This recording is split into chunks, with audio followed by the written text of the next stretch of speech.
pagi Bapak, Ibu, Saudara yang dikasihi Tuhan Yesus Kristus.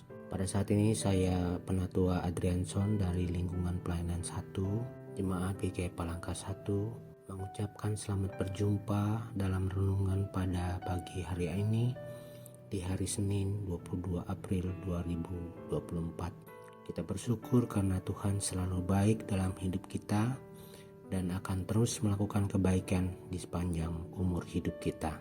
Sebelum kita mendengarkan renungan firman Tuhan, mari kita berdoa. Bapa, dalam nama Tuhan Yesus Kristus, Bapa yang sungguh maha baik, kami bersyukur kepadamu untuk berkat kemurahan-Mu. Kembali kami boleh ada pada saat pagi ini dengan kekuatan baru, tubuh yang sehat, dan diberkati Tuhan. Kami bersyukur itu semua karena semuanya adalah kemurahan Tuhan atas hidup kami. Saat ini kami mau mendengar sabda firman-Mu. Jamah hati kami untuk kami dapat mengerti dan taat pada kehendak-Mu. Dalam nama Tuhan Yesus Kristus kami sudah berdoa. Haleluya. Amin. Saudara yang dikasihi Tuhan, ayat renungan kita pada saat ini terdapat dalam kitab 1 Samuel pasal 16 ayat yang ke-14 hingga ke-23 di bawah perikop Daud di istana Saul. Tertulis demikian. Tetapi roh Tuhan telah undur daripada Saul, dan sekarang ia diganggu oleh roh jahat yang daripada Tuhan. Lalu berkatalah hamba-hamba Saul kepadanya, "Ketahuilah, roh jahat yang daripada Allah mengganggu engkau. Baiklah tuanku menitahkan hamba-hambamu yang di depan ini mencari seorang yang pandai main kecapi. Apabila roh Tuhan yang daripada Allah itu hinggap padamu, haruslah ia main kecapi, maka engkau merasa nyaman."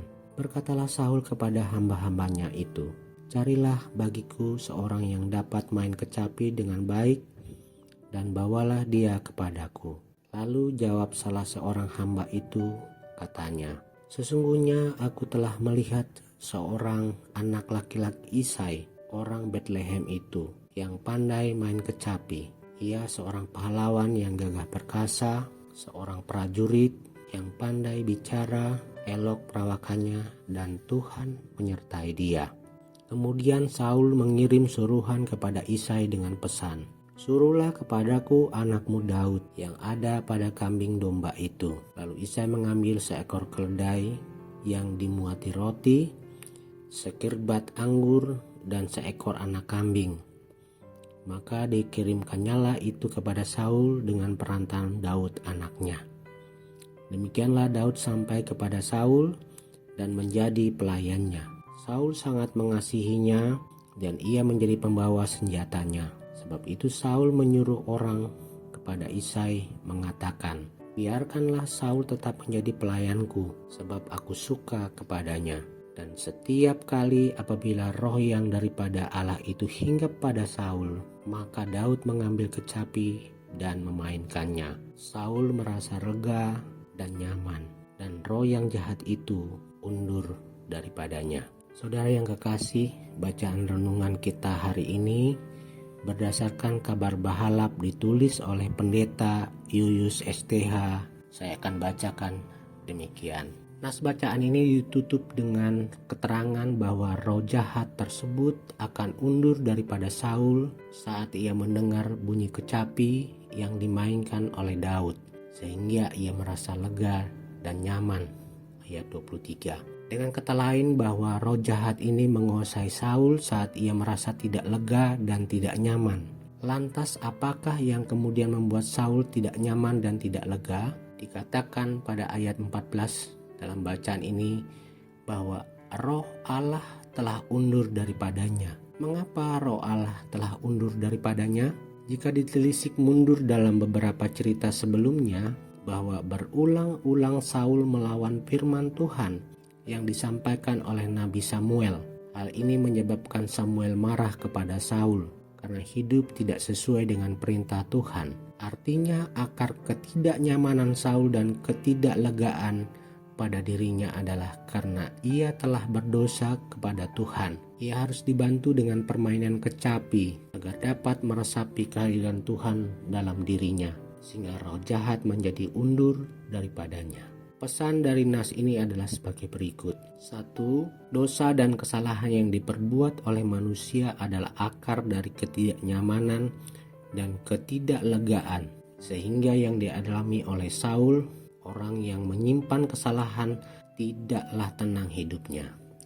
Orang yang menyimpan kebusukan dalam hidupnya tentu gelisah hatinya. Orang yang menyembunyikan maksud jahat dan perbuatan keji akan berusaha berbohong dengan berbagai kebohongan-kebohongan lainnya. Karena itu, marilah kita menjaga kualitas kehidupan yang kita jalankan agar hidup nyaman dan lega.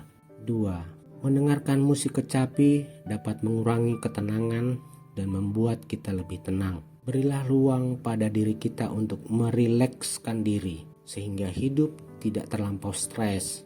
Memberi ruang pada diri kita juga dapat menolong kita untuk dapat mendengar suara Tuhan di tengah hiruk-pikuk dunia, di mana suara iblis lebih menggoda daripada firman Tuhan. Sikap tenang menolong kita untuk tidak gegabah. Sikap gegabah kerap kali menyeret kita pada dosa dan kesalahan. Saul hidupnya tidak rileks. Ada banyak perbuatan gegabah yang ia lakukan secara sadar. Akibatnya hanya roh jahat yang menguasai dirinya. Marilah kita berdoa. Terima kasih Tuhan, kami bersyukur Bapa untuk firman-Mu yang tersedia bagi kami. Sungguh Engkau baik dan kami bersyukur atas segala kebaikan-Mu. Terima kasih Tuhan untuk firman-Mu. Pimpinlah kami sepanjang hari ini dalam segala aktivitas kami. Berikan kami hikmat untuk mengerti apa kehendak-Mu, sehingga kami dapat bertindak dan mengambil keputusan yang menyenangkan hati Tuhan. Kami berdoa membawa setiap pergumulan kami masing-masing, setiap permohonan doa yang disampaikan. Biarlah Tuhan melawat setiap kami dan menyatakan kuasa mujizat pertolongan-Mu yang ajaib bagi kami masing-masing. Terima kasih Tuhan, kami serahkan semuanya ke dalam tangan kasih-Mu. Kami percaya Tuhan menuntun kami masuk dalam penggenapan rencana-Mu yang baik dan sempurna. Terima kasih ya Bapa, dalam nama-Mu yang kudus, nama Tuhan Yesus Kristus kami sudah berdoa dan mengucap syukur. Haleluya. Mari sama-sama kita berdoa dengan doa Bapa kami. Bapa kami yang di sorga, dikuduskanlah nama-Mu. Datanglah kerajaan-Mu, jadilah kehendak-Mu di bumi seperti di surga. Berikanlah kami pada hari ini makanan kami yang secukupnya. Dan ampunilah kami akan kesalahan kami, seperti kami juga mengampuni orang yang bersalah kepada kami. Dan janganlah membawa kami ke dalam pencobaan, tapi lepaskanlah kami daripada yang jahat. Karena Engkaulah yang mempunyai kerajaan dan kuasa dan kemuliaan sampai selama-lamanya. Amin. Puji Tuhan, saudara yang dikasihi Tuhan, saya percaya firman Tuhan menjadi berkat dan kekuatan bagi saudara semua, dan Roh Kudus akan menolong saudara lebih memahami kebenaran firman Tuhan. Tuhan Yesus memberkati saudara semua. Sampai jumpa dalam renungan yang berikutnya. Haleluya. Jangan lupa like, komen, subscribe, dan bagikan layanan ini kepada semua orang, agar melalui pelayanan ini Tuhan berkenan menjangkau jiwa-jiwa dan kita dapat menjadi berkat bagi orang-orang di sekeliling kita. Tuhan Yesus memberkati.